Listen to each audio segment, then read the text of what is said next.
எல்லாருக்கும் நமஸ்காரம். நமஸ்காரம்.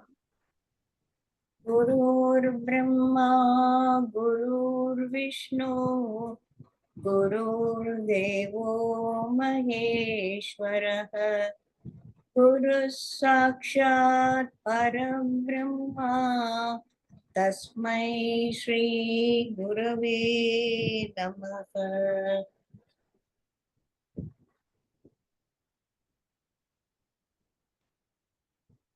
ரொம்ப நாளுக்கு அப்புறமா ஈஷாவாசிய உபநிஷத்துன்னு இன்னைக்கு ஆரம்பிக்கலான் இருக்கோம். இதுக்கு முக்கியமான காரணம் பானு தான் கேட்டுக்கிட்டே இருந்தாங்க எதனா ஆரம்பின்னு. ஸோ இன்னைக்கு ஆரம்பிக்கிறோம். எல்லாரும் நம்ம இது ஒரு 4வது உபநிஷத்துன்னு நினைக்கிறேன். கேனோபனிஷத் பண்ணியிருக்கோம், கதோபனிஷத் பண்ணியிருக்கோம், மாண்டூக்கிய உபநிஷத் பண்ணியிருக்கோம். அப்புறமா இது 4வது அப்படின்னு வச்சுக்கலாம். அது உபனிஷத்தை பத்தி ஒரு இன்ட்ரடக்ஷன் எல்லாருக்கும் தெரியும் நினைக்கிறேன். ஜஸ்ட் ஒரு ஷார்ட் வாட் இஸ் உபனிஷத், வேதங்கள்னா என்ன அப்படின்னு சொல்லிட்டு ஒரு ஸ்மால் இன்ட்ரோ பார்த்துட்டு அப்புறமா நம்ம போலாம். உபனிஷத்துக்கள் என்பது வேதங்களின் ஒரு பாகம். வேதங்கள்ல சப்த பிரமாணம் சொல்றது. அது ஸ்ருதி வாக்கியங்கள். அது யாராலும் எழுதப்படாதது. அது ஆகாஷிக் ரெக்கார்ட் அப்படின்னு சொல்லிட்டு அது தானா இருந்தது. யாரெல்லாம் அதற்கு எப்படி நம்ம இப்போ டிவில நான் ஆஃப் பண்ணி வச்சிருக்கேன், ஆனா அதுல நிறைய சேனல்கள் வரும் இல்லையா? அந்த மாதிரி நான் எந்த சேனல்ல டியூன் பண்றேனோ, விஜய்னா விஜய் வரும், இல்ல நம்ம ரேடியோல மெட்ராஸ் போட்டா வரும், இல்லைன்னா ட்ரிச்சி அந்த காலத்துல எல்லாம் போடுவோம் இல்லையா? அந்த மாதிரி யார் யாரு அவங்கவுங்க ஒரு மனதுல ஒரு எந்த ஒரு எனர்ஜிய அவங்க டவுன்லோட் பண்ணாங்களோ அது அவங்களுக்கு சேர்ந்தது. இதையெல்லாம் தொகுத்தவர் வேதவியாசர் அப்படின்னு. அத 4 பாகமா தொகுத்தாங்க. அதுதான் ரிக்வேதம், யஜுர்வேதம், சாமவேதம், அதர்வ வேதம் அப்படின்னு சொல்லிட்டு 4 வித வேதங்கள் அப்படின்னு சொல்லுவோம். இது எல்லாமே எந்த ஒரு பேசிஸ்ல, எதன் அடிப்படையில எப்படி அவர் பண்ணாரு அந்த பகவானின் அவதாரமான வேதவியாசர், அவருக்கு தான் தெரியும். இருந்தாலும் ரிக்வேதம் என்பது மந்திரங்கள், யஜுர்வேதம் என்பது ஒரு ப்ரோஸ் ஆர்டர்ல இருக்கும் அப்படின்னு சொல்லுவாங்க. சாமவேதம் மிகவும் ஒரு இசை வடிவமானது, மியூசிக்கல் வேதம் அப்படின்னு சொல்லுவாங்க. அதர்வண வேதம்னு சொல்லலாம், அதர்வ வேதம்னு சொல்லலாம். அது தினச்சரியத்தின் விதிமுறைகளை சொல்வது. இது ஒவ்வொரு வேதமும் ஒரு 4 பாகமாக இருக்கும். அதுல கர்ம காண்டம் தான் மேஜர் போர்ஷன். 2வது பாகம் அது ஞான காண்டம் அப்படின்னு பேரு. எல்லாரும் மியூட்ல இருங்க. அந்த முதல் கர்ம காண்டத்துல என்ன சொல்லியிருக்கு அப்படின்னா, அது சம்ஹிதாஸ் பிராமணாஸ் அப்படின்னு சொல்லிது. அது சம்ஹிதாஸ்னா என்ன அப்படின்னா, அது ஒவ்வொரு வேதமும் ஒவ்வொரு ரிஷிமுனிவர்கள் ஏதோ ஒரு காரணத்திற்காக அவங்க யாகங்கள் யக்ஞங்கள் செய்வாங்க. அந்த யாகங்கள் யக்ஞங்களுக்கு ஏதோ ஒரு தேவதையை அவங்க ஆவாகனம் பண்ணுவாங்க. அந்த காலத்துல சூரிய பகவான் தான் அவங்களுக்கு முக்கியமான ஒரு எனர்ஜி கொடுக்கக்கூடிய ஒரு சோர்ஸா இருந்தது இல்லையா? சூரிய பகவான், இல்லைன்னா சந்திரன், அந்த மாதிரி, இல்லைன்னா இந்திரன், அந்த மாதிரி வாயு, அக்னி, இந்த மாதிரி தேவதைகளை அவங்க வீட்டுக்கு கூப்பிடுவாங்க இல்லையா? அந்த மாதிரி அவங்க அந்த யஜ்ஞத்துக்கு ஆவாகனம் செய்யும் போது நம்ம வீட்டுக்கு யாரானா அவங்கள வாங்க, நீங்க இவ்வளவு பெரியவங்க அப்படின்னு சொல்லி நம்ம குருதேவர் வீட்டுக்கு வரும்போது நம்ம அவருக்கு பாத பூஜை எல்லாம் பண்ணுவோம் இல்லையா? அந்த மாதிரி செய்யறதுதான் சம்ஹிதாஸ் அப்படின்னு பேரு. அதாவது அந்தந்த தேவதைகளை புகழ்ந்து பாடி அவங்கள அந்த யாகத்துக்கு ஆவாகனம் செய்யக்கூடிய ஒரு மந்திரங்கள் அதெல்லாம். அடுத்தது பிராமணாஸ்ன்னு இந்த வேதம், இந்த யஜ்ஞங்கள் எல்லாம் எப்படி செய்யுது அப்படின்னு சொல்லக்கூடிய ஒரு வழிமுறை. இது ரெண்டும் கர்மகாண்டத்துல இருக்கும். அப்புறம் இந்த கர்மகாண்டத்துல ரிஷிமுனிவர்கள் ரொம்ப ஈடுபாடோட செஞ்சு செஞ்சு செஞ்சு செஞ்சு பண்றாங்க. இதெல்லாம் சகாம கர்மம் அப்படின்னு சொல்லுவாங்க. அது ஒரு பலனை எதிர்பார்த்து செய்யக்கூடியது. அப்படியெல்லாம் செஞ்சு அவங்களுக்கு இந்த பலனெல்லாம் ஒரு ஸ்டேஜ்ல இருந்து என்னடா அது நம்ம இவ்வளவு பண்ணோம், இதெல்லாம் சரிதானா, இதனால எனக்கு சந்தோஷம் கிடைச்சதா, இதனால எனக்கு ஒரு ஆத்ம அனுபூதி கிடைச்சதா, ஒண்ணுமே இல்லை போல இருக்கே அப்படின்னு அவங்க யோசிச்சுட்டு இரண்டாவது பகுதியான ஞான காண்டம் அதுல என்ன சொல்லியிருக்கேன்னா ஆரண்ய காசன் உபனிஷத்து அப்படின்னு சொல்லுவோம்.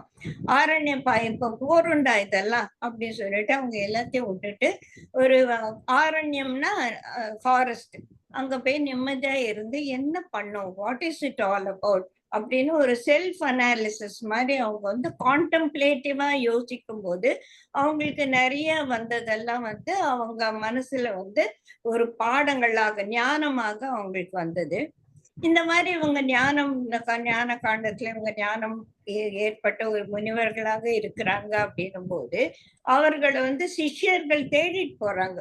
டிவோட்டிஸ் அவரை பார்த்து அவங்கக்கிட்ட இருந்து அந்த ஞானத்தை பெறணும்ன்றதுக்காக அவங்கள தேடி போகும்போது அவங்களுக்கு வந்து சொல்லக்கூடிய தனக்கு ஏற்பட்ட ஒரு அனுபவங்கள், தன்னோட கான்டெம்ப்ளேட்டிவ் ஒரு அனாலிசிஸால அவங்களுக்கு கிடைத்த ஒரு ஞானத்தை பகிர்ந்துக்கிறாங்க. அதுதான் வந்து உபனிஷத்துன்னு சொல்றோம். இது வந்து ஒவ்வொரு வேதத்தின் கடைசி பாகமா இருக்கிறதுனால இது வேதாந்தங்கள் அப்படின்னு சொல்லி சொல்லுவோம். இந்த வேதாந்தங்கள் வந்து இதுல முக்கியமான ஞானம் எதுல இருக்கு அப்படின்னா உபனிஷத்துல இருக்கு.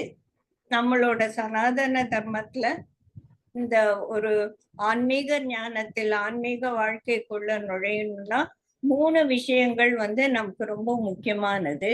அதற்கு பிரஸ்தான திரயம் அப்படின்னு பேரு. அதுதான் பிரமாணம். இப்ப யாருன்னா சொன்ன இப்ப நம்ம வந்து இது ரைட்டா தப்பா அப்படின்ட்டு எப்படி கான்ஸ்டிடியூஷனல் ரைட்ஸ் இருக்கோ அதில் பிரகாரம் ரைட்டுனா ரைட்டு, தப்புனா தப்பு, இதுல ஏற்றுக்கொள்ளாதது வந்து நம்ம வந்து அது தவறு அப்படின்னு சொல்லி நமக்கு ஒரு பாதையை கொடுக்குது இல்லையா. அந்த மாதிரி இந்த வேதங்களும் இந்த பிரஸ்தான திரயம் என்று சொல்லக்கூடியதான் நமக்கான ஒரு பிரமாணமாக இருக்கிறது. அதை சொல்லிட்டு அவ்வளவுதான், அதுக்கு மேல வந்து கேள்வி கேட்க வேண்டிய அவசியமே கிடையாது. அந்த பிரஸ்தான திரயம் என்பது 3 முக்கியமானது வந்து பிரம்மசூத்திரங்கள், அடுத்தது வந்து பகவத்கீதை, மூன்றாவதாக இருக்கக்கூடியது உபனிஷத். இது வந்து பகவத்கீதை வந்து ஸ்ருதி வாக்கியம் அப்படின்னு சொல்லுவோம். அது வந்து பகவானோட வாயிலிருந்து நேராக வந்தது. இந்த பிரம்மசூத்திரங்களும் உபனிஷத்துகளும் வந்து அவங்கவுங்க அவங்களுடைய நினைவிலிருந்து அவங்க சொன்னதுனால அவெல்லாம் ஸ்மிருதி வாக்கியங்கள் அப்படின்னு சொல்லுவாங்க.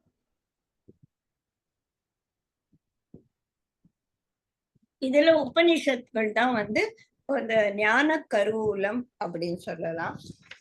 மொத்தமா நிறைய ஒவ்வொரு இதுலயும் ஒவ்வொரு வேதங்களையும் ஒரு நிறைய உபனிஷத்துக்கள்லாம் இருக்கு.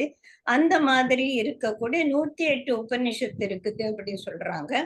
அதுல வந்து ஆதிசங்கரர் வந்து ஒரு 10 உபனிஷத்து வந்து ரொம்ப முக்கியமானது அப்படின்னு சொல்லலாம். அதுக்கு வந்து தசோபனிஷத் அப்படின்னு சொல்லி சொல்லுவாங்க. அத ஞாபகம் வச்சுக்கிறதுக்கு வந்து ஒரு சிலபல்ஸ் மாதிரி கொடுத்துருவேன். TKK, PMM, TACB அப்படின்னு சொல்லிட்டு நான் படிச்சிருக்கேன்.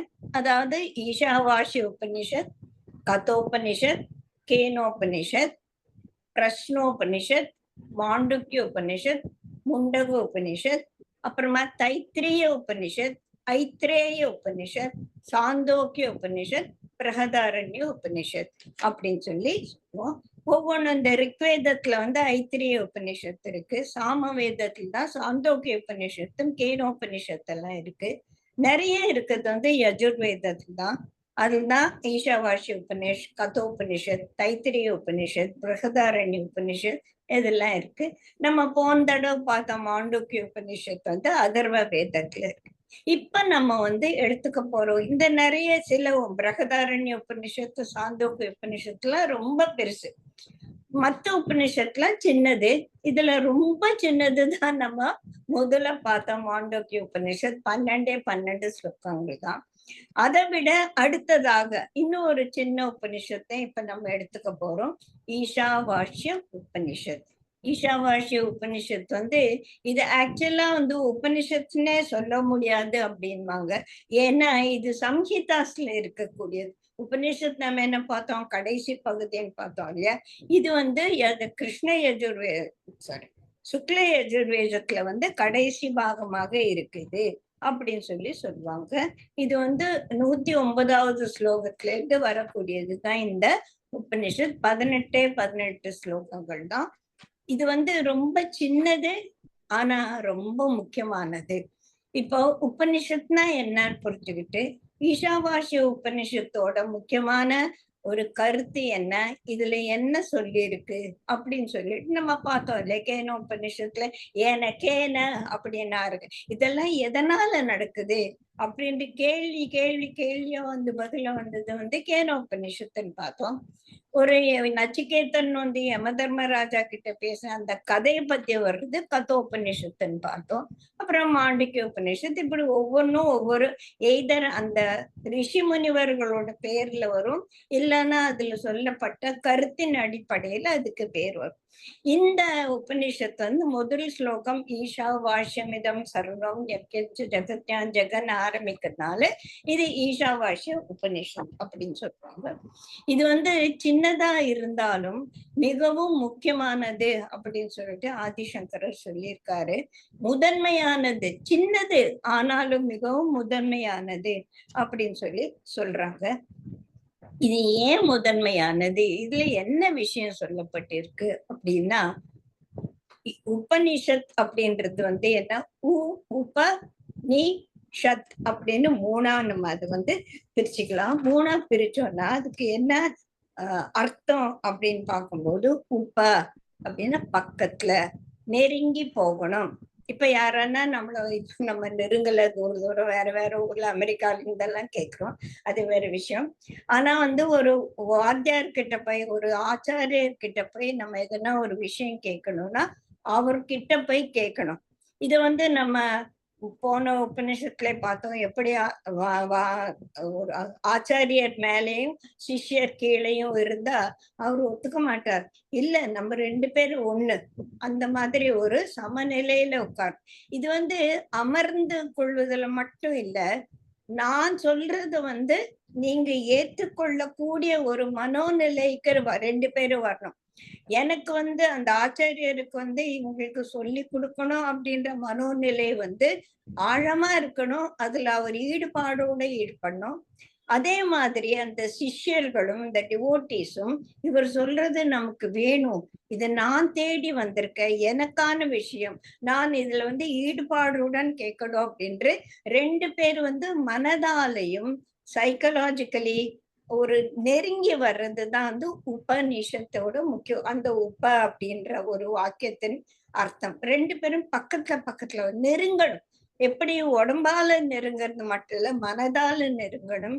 அது இன்டலெக்சுவல் லெவல்ல நம்ம நெருங்கணும். அப்பனா ஆச்சாரியரும் டிவோட்டியும் ஒரே இன்டலெக்சுவல் லெவல்லா அப்படின்னா அப்படி இல்லை, இவனை உயர்த்தனும், அவர் இறங்கி சொல்லணும். அப்பதான் அந்த டிரான்ஸ்ஃபர்மேஷன் ஆஃப் தி நாலேஜ்ன்றது ஏற்படும் அப்படின்னு சொல்லுவாங்க. அதுதான் அந்த உபபத்தியத்தினோட ஒரு முக்கியமான விஷயம். நிஷா, நீ அப்படின்னா நிச்சயமாக இதுல சொல்லி இருக்கிறது நிச்சயமா எனக்கான விஷயம் அப்படின்றதுதான் அந்த 2வது ஒரு சொல். உப நீ ஷத் அப்படின்னா எதையோ அது என்ன எதிரியிருந்தோ என்ன விடுதலை செய்யும். டப் அப்படின்னு போகும். சப்போஸிங் யாரோ என்ன கட்டி போட்டு வச்சிருந்தானா நான் அவஸ்தப்பட்டுட்டு இருக்கேன், என்னை எப்படிடா யாரோ அதை கட் பண்ணி விட்டோம்னாப்பா உஷப்பா ஃப்ரீ அப்படின்னு ஒரு தோணும் இல்லையா.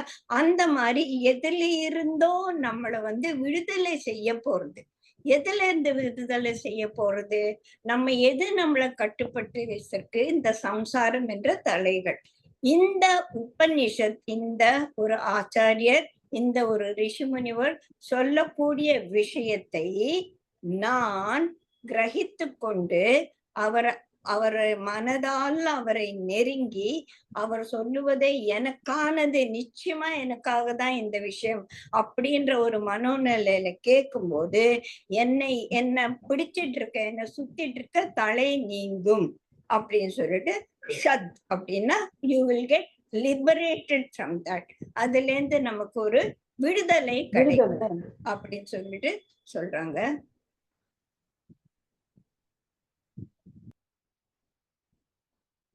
இப்போ இந்த என்ன விஷயம் சொல்லியிருக்கு, எது எடுத்தாலும் எதை பத்தி பேசுறோம், என்ன விஷயம் சொல்லியிருக்கு அப்படின்னு சொல்லிட்டு நம்ம பார்ப்போம் இல்லையா?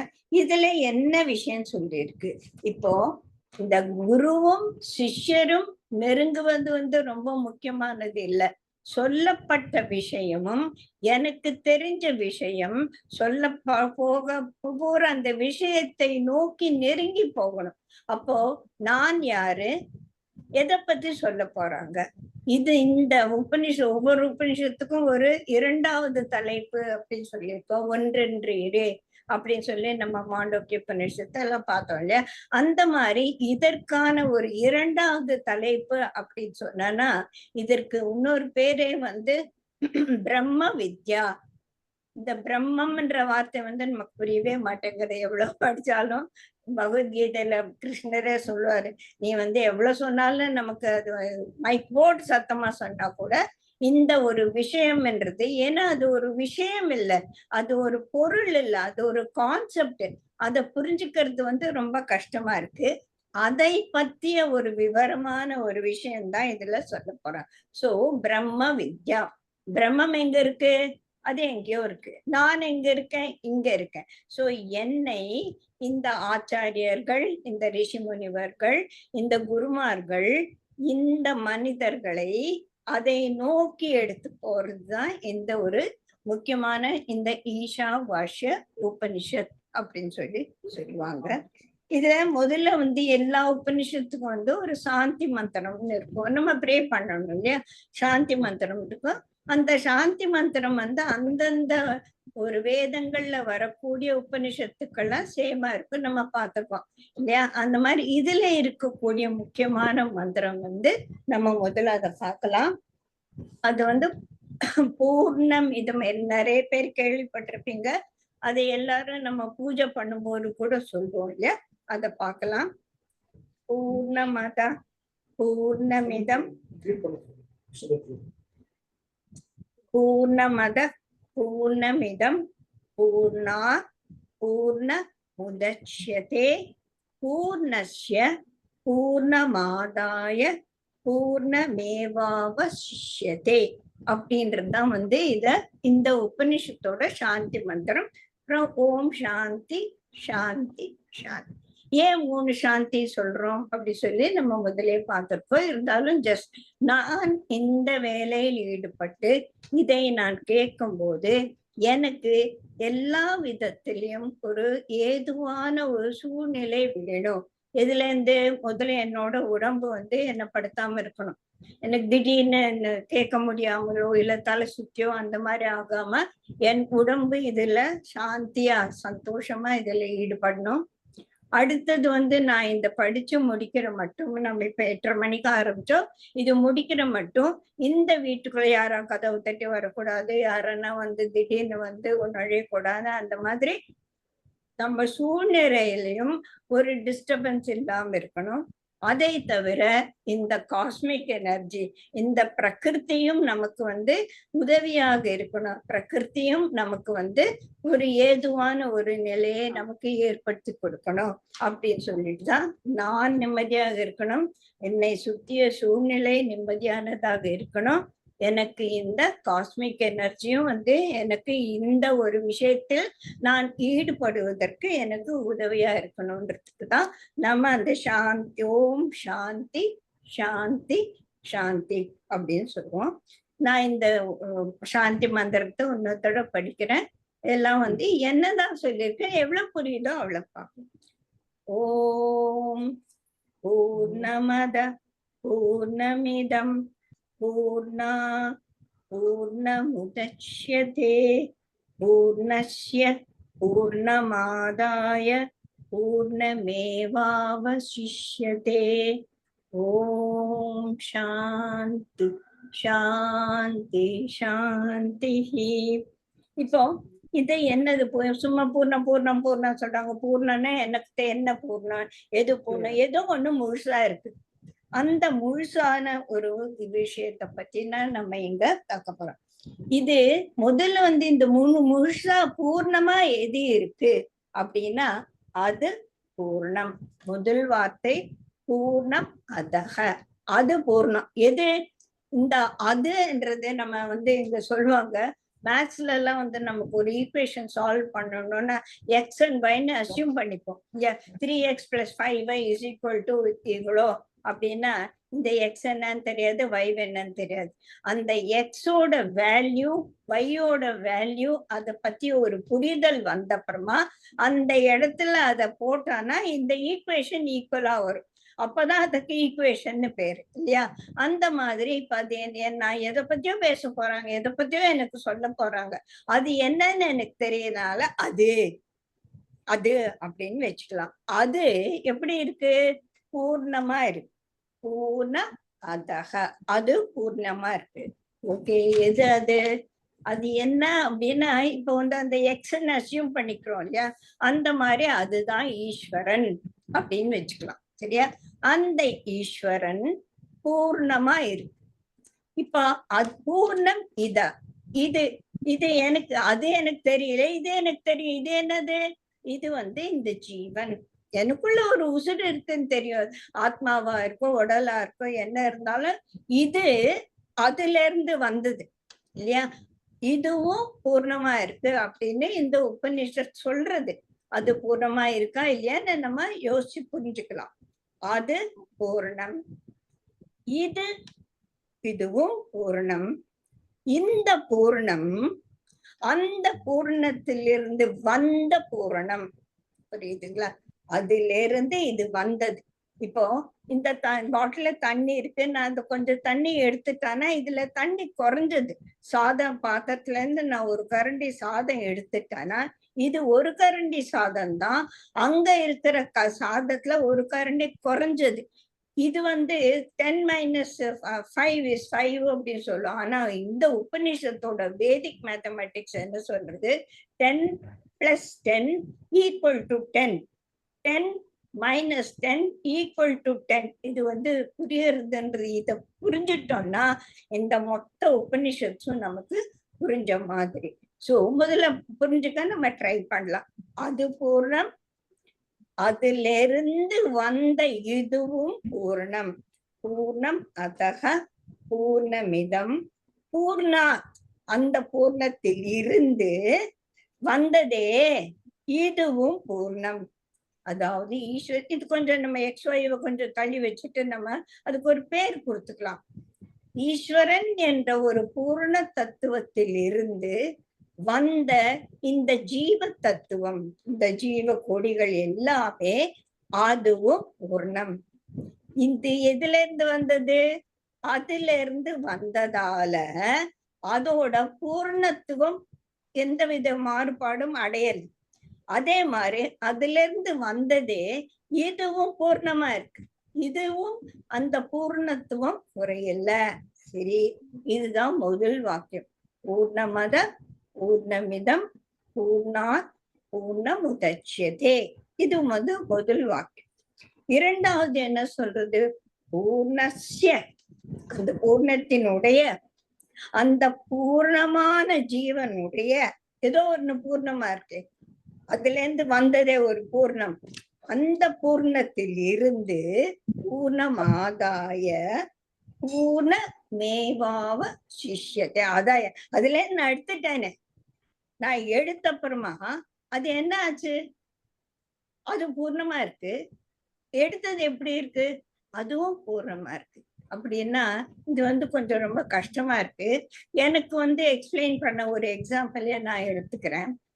இப்போ அது ரொம்ப இன்ட்ரிகேட்டான விஷயம். இப்போ கடல், எப்பவுமே நம்ம வேதங்களை புரிஞ்சுக்கணும்னா கடல் அலை இல்லைன்னா ஒரு கட்டை பாம்பு அந்த மாதிரி நம்ம எக்ஸாம்பிள்ஸ் வச்சு புரிஞ்சுக்கோம் இல்லையா? அந்த மாதிரி ஒரு கடல்ல இருந்து அலைகள் வருது. அலைகள் எதனால் ஆனது? எதுல இருந்து வந்தது?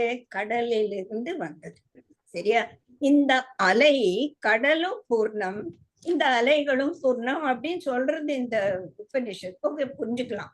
இந்த அலையிலிருந்து அந்த பூர்ணத்துவத்தை எடுத்துட்டேன்னா, அதாவது இந்த பூர்ணத்துக்கு வந்து கடல் தண்ணீர்னு வச்சுக்கலாம். இந்த தண்ணீர் கடல், இந்த அலை தண்ணீர் தான். அந்த தண்ணீரிலிருந்து இந்த தண்ணீர் வந்தது. இந்த அலையில் 2016 ரஞ்சித் இயக்கத்துல நம்ம சூப்பர் ஸ்டார் ரஜினிகாந்த் நடிச்சு வெளியாகி சூப்பர் ஹிட்டான ஒரு படம் தான் கபாலி. ப்ளீஸ் நடுவில் அன்மியூட் பண்ணாதீங்க. அந்த அலையிலிருந்து வந்ததே இந்த தண்ணீர் இங்க அலையாக வந்திருக்கு. இந்த அலையில இருக்கக்கூடிய பூர்ணத்துவம் எது? தண்ணீர். இந்த நீரை நான் எடுத்துட்டா அலை பூர்ணமா இருக்குமா? அலை என்பதை இல்லாமல் போய்விடும். புரியுதுங்களா? கடல்ல இருந்து அலைகள் வருது. கடல் தண்ணீர், அலைகளும் தண்ணீர். இந்த அலைகளில் இருந்து அந்த தண்ணீரை நான் எடுத்து விட்டால் அந்த தண்ணீர் முந்த மாதிரி தான் இருக்கு. ஆனா அலை என்ன ஆச்சு அப்படின்னு கேட்டனா, அலை என்பது இல்லை. இதுதான் அலை, இதுதான் தண்ணீர், அதுதான் பூர்ணம், இதுதான் பூர்ணம். இதுவும் பூர்ணம், அதுவும் பூர்ணம். பூர்ணத்தில் இருந்து வந்ததும் பூர்ணம். பூர்ணத்திலிருந்து ஒரு பூர்ணத்தை எடுத்து விட்ட பிறகு மீதி இருப்பதும் பூர்ணம் அப்படின்ற ஒரு பெரிய கருத்து. இது வந்து வாயில பூர்ணம் பூர்ணம் பூர்ணம் சொன்னா நல்லாதான் இருக்கு. ஆனா இத மனசுக்குள்ள நம்ம கிரகிச்சுட்டு புரிஞ்சுட்டோம்னா முடிஞ்சது. ஈஷாவாசி உபனிஷத் பூராவே முடிஞ்சது. சோ இதுல சொல்லப்பட்ட கருத்து இதுதான். ஜீவனாகிய நான், பிரம்மமாகிய ஜீவனாகிய நான் பூர்ணம். அந்த பிரம்மமாகிய பூர்ணத்தை நோக்கி நகர்ந்து அதற்குள் போய் இந்த பூர்ணம் அந்த பூர்ணத்துடன் கலந்து பூர்ணம் அடைவது அப்படின்ற ஒரு பெரிய விஷயம். ஜீவனை பிரம்மத்தின் அருகில் எடுத்து சொல்ல போகக்கூடிய அந்த ஒரு உன்னதமான வேலையை தான் இந்த உபனிஷத் செய்ய போகுது. சரிங்களா? இப்போ இந்த ஒரு வேர்டு பூர்ணம்ன்றது நமக்கு என்ன புரிஞ்சுது அப்படின்னு சொல்லி பார்த்துக்கலாம். எது பூர்ணம்? எது பூர்ணம் அப்படின்னா அதற்கு எல்லைகள் அற்றதுதான் பூர்ணம். டைமென்ஷன்லெஸ். இப்ப நான் இந்த செல்போன் எடுத்துட்டேன்னா இதுக்கு நீள அகல உயரம் என்ற 3 டைமென்ஷன் அப்படின்னு சொல்லுவோம் இல்லையா? இந்த 3 டைமென்ஷன் இதுக்கு இருக்கு. அப்போ இங்க இருக்கிற இந்த செல்போனுக்கு இந்த ரூம் பூரா வியாபிக்கக்கூடிய தன்மை கிடையாது. எதுக்கெல்லாம் அந்த டைமென்ஷன்ஸ்குள்ள ஒரு லிமிட்குள்ள இருக்கோ அதற்கு வியாபிக்கக்கூடிய தன்மை இல்லை. இந்த பூர்ணம் அதிலும் பூர்ணமா இருந்தது, இதுவும் பூர்ணமா இருக்குன்னா இந்த பூர்ணம் வியாபித்திருக்கு. ஆக்சுவலா பூர்ணம் வியாபித்திருக்கிறதுன்னு சொல்றது கூட தப்பு. இந்த ரூம்ல காற்று வியாபித்திருக்கு, வாயு இந்த ஸ்பேஸ்ல இந்த ஆகாசத்துல வியாபித்திருக்குன்னு சொல்லலாம். ஆகாசம் வியாபித்திருக்குன்னு சொல்லுவோமா? அதுதான் வியாபகம். புரியுதுங்களா? வியாபகம் என்பது அந்த ஆகாசம். அந்த மாதிரி இந்த பூர்ணம் என்ற ஒரு சொல்லுக்கு டைமென்ஷன்ஸ் இல்லை. டைமென்ஷன்ஸ்னா நமக்கு புரிஞ்ச சின்ன இந்த லென்த் பிரெத் அப்படின்னு சொன்ன இந்த 3 டைமென்ஷனும் தான், அதுவும் கிடையாது. அதுக்கப்புறமா ஒரு டைம் என்ற 4th டைமென்ஷன் சொல்லுவோம். 5th பிசிக்ஸ்ல வந்து அந்த ஸ்பேஸ் என்ற ஒரு 5வது டைமென்ஷன் சொல்லுவோம். இதெல்லாம் பிசிக்ஸ்ல அதை விட்டுடலாம். இங்க சொல்லக்கூடிய ஒரு டைமென்ஷன்ஸ் என்னன்னா இங்கேயும் அதே 3 டைமென்ஷன்ஸ் தான். அவை தேச கால வஸ்து. தேசம் என்ற லிமிட்டேஷன் இந்த பூர்ணத்துவத்துக்கு கிடையாது. இடம் என்ற லிமிட்டேஷன் இதுக்கு கிடையாது. வஸ்து என்ற லிமிட்டேஷனும் இதற்கு கிடையாது. அப்படின்னா என்ன அப்படின்னா இடம் என்ற ஒரு டைமென்ஷன் இது கிடையாது. இப்ப இந்தியானா அது ஏசியாக்குள்ள இருக்கு. அமெரிக்கால இந்தியா இருக்கா? இல்ல. ஏன்னா இதனோட டைமென்ஷன்ஸ் இங்கேயோடு இருக்கு. அந்த மாதிரி ஒரு இடத்துக்குள், இடம் என்ற ஒரு டைமென்ஷன்ஸ்குள் அடக்கக்கூடிய ஒரு தத்துவம் இந்த பெரிய தத்துவத்துக்கு கிடையாது. இதை அந்த மாதிரி நம்ம ஒரு லிமிட்டேஷன்ஸ்குள்ள கொண்டு லிமிட்டேஷன்ஸ் தாண்டியது. எந்த லிமிட்டேஷனை தாண்டியது? இடம் என்ற ஒரு லிமிட்டேஷனை தாண்டியது. இங்க இருக்கு. இந்தியாவில தான் பூர்ணமான ஒரு ஈஸ்வர தத்துவம் இருக்கு. அமெரிக்கால ஈஸ்வர தத்துவம் இல்ல. அந்த ஈஸ்வர தத்துவம் பூர்ணமானது இல்ல அப்படின்னு நம்ம அப்படின்ற ஒரு அண்டர்ஸ்டாண்டிங் இங்க கிடையாது. சோ இந்த பூர்ணமானது இடம் என்ற ஒரு லிமிட்டேஷன்ஸ்குள்ள அடங்காது. அடுத்தது டைம், கால தேசம். காலம்னா அது அந்த சத்திய யுகத்துல ஈஸ்வர தத்துவம் பூர்ணமா இருந்தது, கலியுகத்துல எல்லாம் கெட்டு போச்சு அப்படின்று கிடையாது. எத்தனை யுகங்கள் ஆனாலும் இந்த பூர்ணம் பூர்ணமாக தான் இருக்கும். இது செலவழிஞ்சு போகாது. சோ காலத்தால இதை சின்னதாகவோ பெரிதாகவோ அடக்கவோ முடியாதது. தேசத்தால அடக்க முடியாது, காலத்தால அடக்க முடியாது. மூன்றாவது வஸ்து அப்படின்னா, வஸ்து அப்படின்னா பொருள். நமக்கு தெரிஞ்ச ஒரு வஸ்துனா பொருள். பொருள் என்னும் போதே அதற்கான ஒரு குணாதிசயங்கள் சேருது. தண்ணி அது ஒரு பொருள், அதுக்கு ஒரு குணம் இருக்கு. இது பேப்பர், இதுக்கு ஒரு குணம் இருக்கு. குணங்களுடன் கூடியவைக்கு வஸ்துன்னு பேரு. இந்த வஸ்து என்ற ஒரு லிமிட்டேஷனும் இந்த பூரணத்துக்கு கிடையாது. இப்போ வஸ்துக்கு அதோட குணநலங்கள் இதுதான் நம்ம சொல்ல முடியாது. இப்போ ஒரு மனிதன் அப்படின்னா அவன ஒரு வஸ்து, அவனுக்கு ஒரு டைமென்ஷன்ஸ் இருக்கு. அவனை இப்போ மனிதன்னா அது மிருகம் இல்ல, மிருகத்தை தவிர இருப்பது மனிதன். அவன் இந்தியன் அப்படி சொன்ன போது அந்த மனிதன் என்ற ஒரு பெரிய வட்டத்தை நான் இந்தியன் என்ற சின்ன வட்டத்துல போட்டேன். சோ இந்த வஸ்து மேல, மனிதன் என்ற வஸ்து மேல நான் ஒரு குணத்தை ஏத்திட்டேன். என்ன குணம்? இந்தியன். இந்த மனிதன் ஆண், நான் இன்னொரு குணத்தை ஏத்திட்டேன். சரிங்களா? இப்போ ஆண் என்ற மனிதன், மனிதன் தான் அவன், ஆனா அவன் பெண் இல்ல. இவன் இந்தியன் தான், ஆனா அமெரிக்கன் இல்ல அப்படின்னு ஒரு வஸ்து மேல அதோட குணங்கள் ஆட் பண்ண இவன் உயரமானவன், இவன் சின்னவன், இவன் குள்ளமானவன் அப்படின்ற நிறைய ஒரு விஷயங்களை, நிறைய ஒரு கேரக்டரிஸ்டிக்ஸ் நம்ம ஆட் பண்ண அந்த வஸ்துவினுடைய லிமிட்டேஷன்ஸ் குறைஞ்சுக்கிட்டே வருது. புரியுதுங்களா?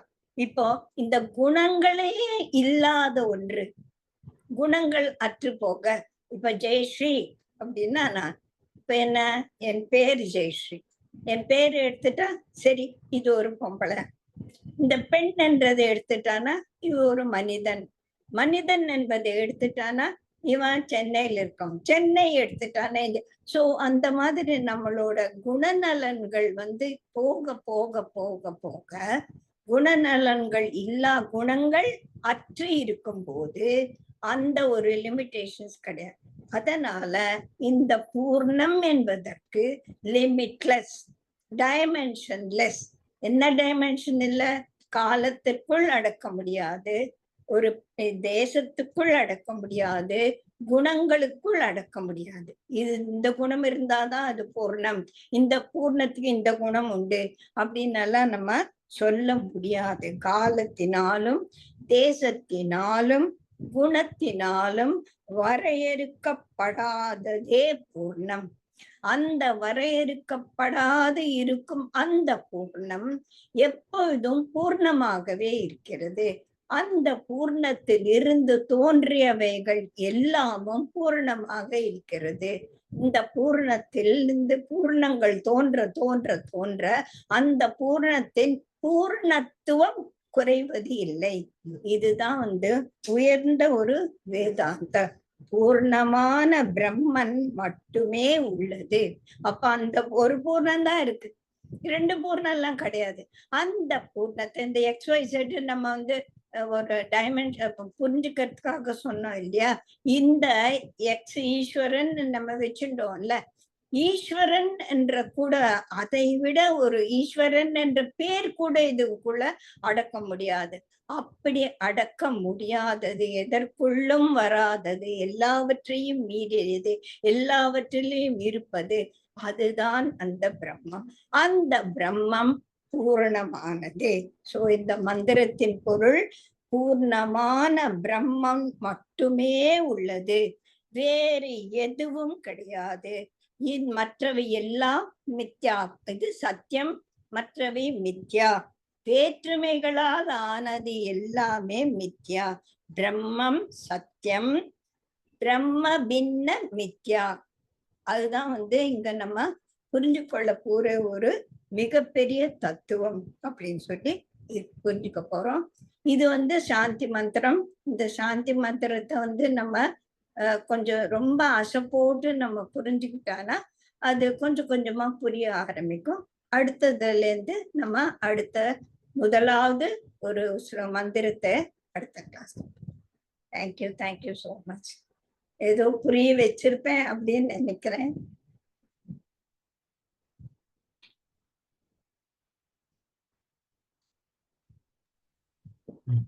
சூப்பர் ஜெயோ.